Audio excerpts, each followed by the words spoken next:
Hello students, मैं हूँ प्रियंका मित्तल और आपका स्वागत है हमारे यूट्यूब चैनल हिंदी ज्ञान पर। आज हम क्लास 10th तुलसीदास जी द्वारा रचित रामचरितमानस का जो बालकांड है उसका अंश राम लक्ष्मण परशुराम संवाद, इसका हम अध्ययन करेंगे। सबसे पहले मैं आपको बताना चाहूँगी कि सीता के विवाह के लिए उनके पिता जनक ने एक स्वयंवर रखा था और उस स्वयंवर में शिव जी का धनुष रखा गया था तथा उनकी यह शर्त थी कि जो इस धनुष पर प्रत्यंचा चढ़ाएगा उसी से सीता का विवाह संपन्न किया जाएगा।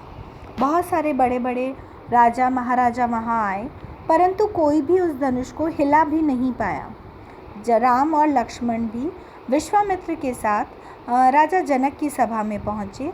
वहाँ पर उन्होंने देखा वहाँ पर जो शिव जी का धनुष था वो श्री राम के छूने मात्र से ही वो टूट गया।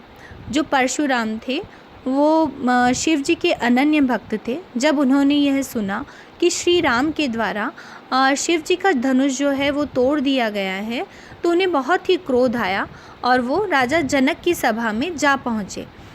उस समय परशुराम जी, लक्ष्मण और राम के मध्य जो संवाद हुआ उसे ही यहाँ अभिव्यक्ति दी गई है।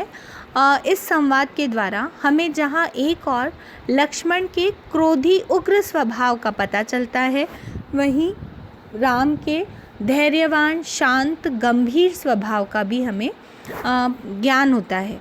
अब सबसे पहले हम देखते हैं जो प्रथम पद दिया गया है। नाथ शंभु धनु भंजनिहारा, होई केहू एक दास तुम्हारा।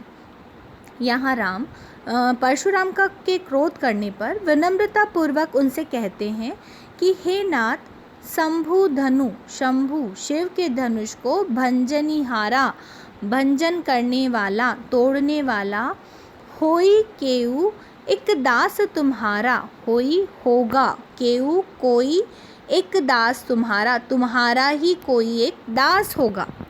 आयेसु कहा, कहिए किन मोही। आयेसु अर्थात आज्ञा, काह क्या है, कहिए किन मोही आप मुझसे क्या कहना चाहते हैं। सुनी रसाई बोले मुनि को ही। जब राम के ऐसे शब्दों को उन्होंने परशुराम जी ने सुना तो यह सुनकर क्रोधपूर्वक मुनीश्वर जो हैं परशुराम, वो क्रोध से परिपूर्ण होकर बोले। सेवकु सो जो करे सेवकाई। सेवकु अर्थात सेवक वही है जो सेवा कार्य करे। अरि करनी, अरि अर्थात होता है शत्रु, शत्रुता का कार्य किया है। अरि करनी करी, कि शत्रुता का कार्य किया है, करिए लड़ाई। तुमने शिव के धनुष को तोड़कर शत्रुता का कार्य किया है और मुझसे लड़ाई मोल ली है। सुनहु राम जेहि शिव धनु तोड़ा। हे राम, मेरी बात सुनो कि जे ही शिव धनु तोड़ा, कि जिसने भी शिव जी के धनुष को तोड़ा है। सहस बाहु सम सो रिपु मोरा। वो रिपु अर्थात कहा जाता है शत्रु को। सहस बाहु अर्थात सहस्त्र बाहु, जिसका कि वध परशुराम के द्वारा किया गया था। परशुराम जी कहते हैं कि जिसने भी शिव जी के धनुष को तोड़ा है वो सहस्त्र बाहु के समान मेरा शत्रु है।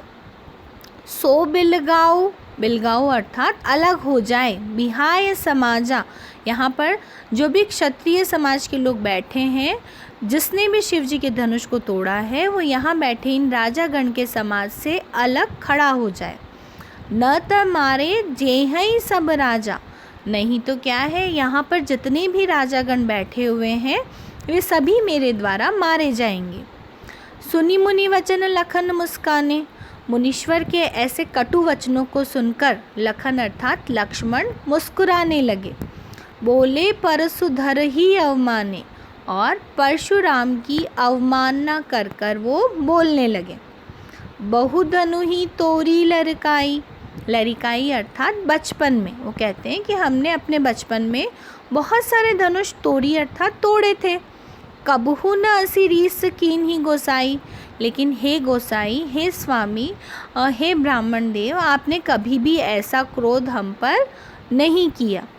यही धनु पर ममता के ही हेतु, यही धनु, इसी धनुष पर आपकी ममता क्यों है?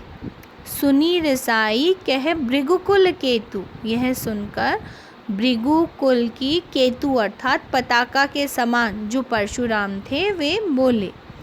रे नृप बालक काल बस, नृप कहा जाता है राजा को, कि हे राजकुमार, नृप बालक राजा के कुमार, काल बस तुम क्या है काल के वशीभूत हो, बोलत तो ही न समार, इसीलिए तुम क्या बोल रहे हो इसका तुम्हें कोई भी ज्ञान नहीं है। धनु ही सम त्रिपुरारी धनु, तुम क्या कर रहे हो? धनु ही सम त्रिपुरारी धनु, त्रिपुरारी कहा जाता है शिव जी को। कहते हैं कि क्या शिव जी का धनुष अन्य साधारण धनुषों के समान है?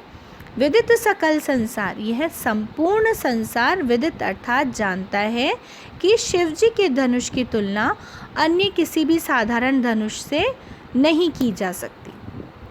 इस प्रकार यह प्रथम पद समाप्त होता है। जहाँ इसके काव्य सौंदर्य की बात आती है, यहाँ हम सर्वप्रथम तुलसीदास की भाषा के विषय में बात करेंगे। तुलसीदास जी की भाषा अवधी भाषा है और यहाँ पर तुलसीदास जी ने जो शिव जी का धनुष भंग होने के पश्चात जो परशुराम के द्वारा जो क्रोध किया गया था और उनके और राम और लक्ष्मण के बीच जो वार्ता हुई थी उसका वर्णन यहाँ पर उन्होंने किया है।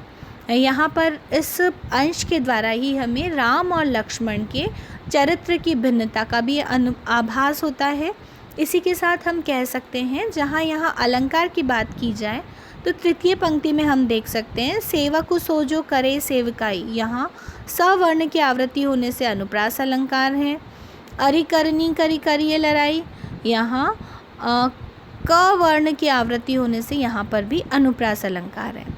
मैं आशा करती हूँ कि मेरा ये वीडियो आपको पसंद आया होगा। मेरे चैनल को लाइक, शेयर एंड सब्सक्राइब करना ना भूलिएगा। Thank you.